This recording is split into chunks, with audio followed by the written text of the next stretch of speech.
This lonely highway, and many others like it in Israel, have long posed a problem for rescue services.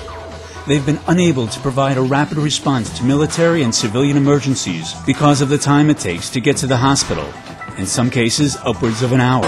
There are lots of car accidents and terror events on the highway itself, and there isn't any force that will respond and provide the first aid. Many isolated communities, also spread far and wide along this highway, have become the scene of horrific terrorist infiltrations, shooting attacks, and accidents. Reported 4 dead people and 4 injured, 2 in a bad condition and 2 of slight injury.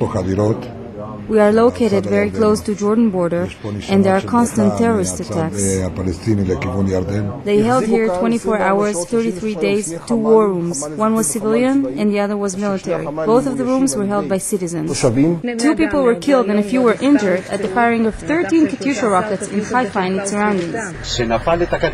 When the rocket was fired, Mada called me after 1 minute to hurry to Kfar gate. During the war, it was necessary to evacuate killed and injured people of the army. And as a result, they called the local medical forces of the settlement. And with the protection of the tanks, we evacuated the injured and dead people of the army. As a result of these frightening events, many isolated villages have set up their own volunteer emergency security and rescue services. The only thing that gives me a feeling of being secure is the fact that these people are here. There is no doubt that the saving and rescue forces that are here did an enormous job, jeopardized their lives, I would say. Also, at the time, they had to help the soldiers that returned injured from Lebanon. The terrorists operated an explosive charge, or RPG, against the Hummers. One of the vehicles is totally on fire. 3 soldiers are killed there and 2 are injured. Hundreds of first responders, paramedics, and volunteers live along these roads, and during major incidents are deployed using Magen David Adom ambulances or their own private vehicles. We go on with the mission that we took on ourselves, and we spread our forces all over the Upper Galilee and establishing teams in all the settlements.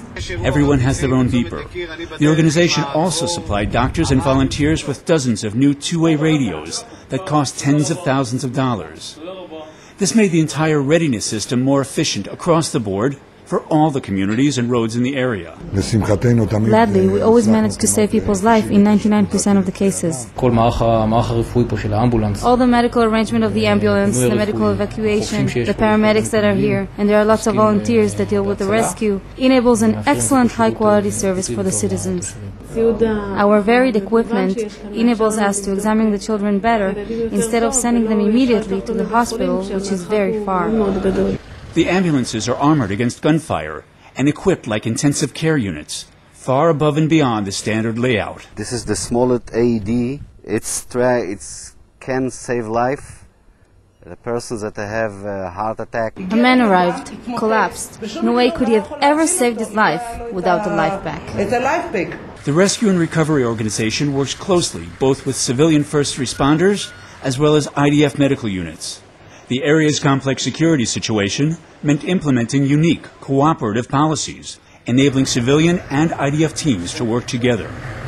In light of these facts, the unit is embarking on an international donation drive to obtain life-saving equipment for all the clinics in isolated villages, ambulances, and off-road vehicles. The equipment that was donated by Hatzalah organization wouldn't be brought in any other way. Undoubtedly, your assistance in carrying out this mission is vital.